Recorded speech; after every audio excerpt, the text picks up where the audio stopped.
Olá, meu nome é Sônia Diegues, eu sou professora e pesquisadora da Fundação Dom Cabral e gostaria de conversar um pouco com vocês sobre a política empresarial das organizações. Política da empresa é a mais jovem ciência do management. A política empresarial tem como objeto a empresa como autora da sua vida econômica e social. Suas finalidades indicam que é esse o lugar principal da atuação dos dirigentes das empresas. É nesse lugar que os executivos experimentam e vivenciam o que se chama o livre-arbítrio das decisões estratégicas e empresariais.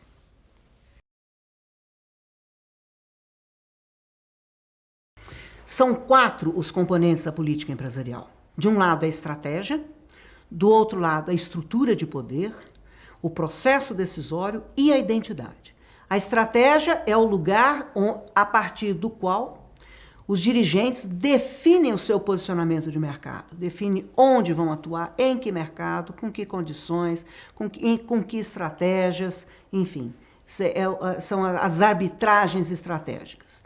Do outro lado, a estrutura de poder, que não é a estrutura, não é o organograma da empresa. É como que se dá as relações de poder dentro daquela organização. Neste lugar, por exemplo, você identifica numa organização quais são as áreas de maior influência. Você tem organizações onde o marketing tem uma posição mais forte, em outras é a produção. Enfim, essas relações de poder que se estabelecem dentro da empresa. E do processo, a decisão ou processo decisório, que nada mais é do que a maneira como a organização decide a decisão.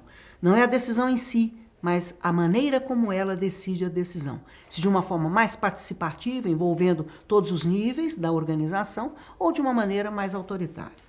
E por fim, a identidade, que nada mais é do que o coração da organização.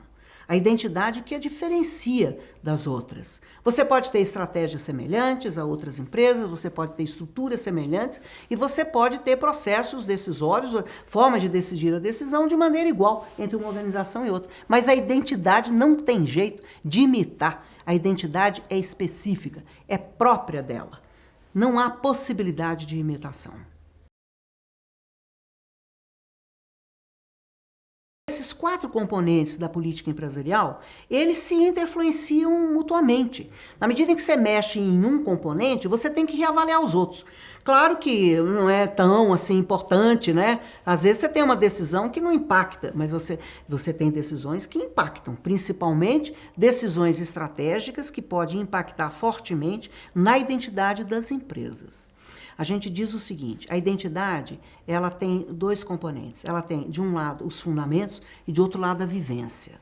Do lado dos fundamentos, você tem as características do poder de tutela, quem manda naquela organização, qual a personalidade dessas pessoas, qual o sonho deles, o que eles pretendem com aquela organização. De outro lado, você tem as estruturas de poder, como que os diferentes grupos se relacionam dentro da organização. E você tem uma coisa importantíssima, que são as regras internas. Essas regras internas, elas têm que ser válidas para todos, porque se elas não forem válidas para todos, elas deixam de criar uma coisa dentro das organizações que se chama sentimento de pertença. A regra, quando ela é válida para todos e é respeitada, ela cria um sentimento de justiça interno muito importante e que dá, de certa forma, a força da identidade de uma empresa. Você tem do lado da vivência, por outro lado, o que comumente a gente chama de cultura organizacional, que tem as crenças, os valores, os mitos, os ritos, o simbólico daquela organização, como que ela lida com o tempo e o espaço, como se ela se apresenta para o público interno e para o público externo, a sua marca. Sua marca é característica da identidade de uma organização. E o imaginário, que é como as pessoas e os colaboradores dentro daquela empresa se veem, como eles se veem dentro dessa empresa, como eles veem a organização, como eles veem o seu grupo social e profissional dentro daquela organização. Também é um forte componente da formação da identidade de uma empresa. E são as lideranças, aquelas lideranças fortes dentro da empresa que vão formando essa identidade no tempo.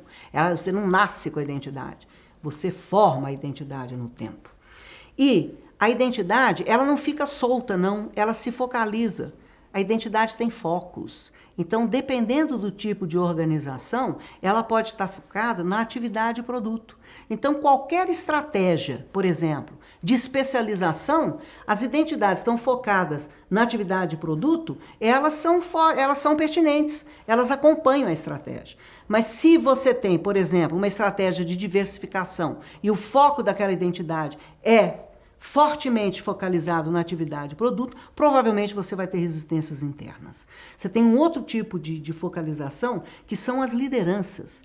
E principalmente quando as lideranças são carismáticas, né, a gente costuma dizer o seguinte: a força desse foco, dessa focalização nas lideranças, a força desse tipo de identidade é em relação a movimentos estratégicos. O que este líder decidir, o grupo social acompanha. Ele acompanha. Por quê? Porque o grupo social olha para onde o líder olha. Então, se o líder olha para uma determinada direção, o grupo acompanha. E essa é a força dessa identidade. Agora, ela tem uma fraqueza, que é a substituição do líder. Então, em processos sucessórios, esse tipo de focalização é muito complicado. Então, o líder que vai ser substituído tem que ter a sabedoria de preparar a sua liderança e olhar para o seu substituto. Porque se ele olhar para o seu substituto, o grupo social o acompanha.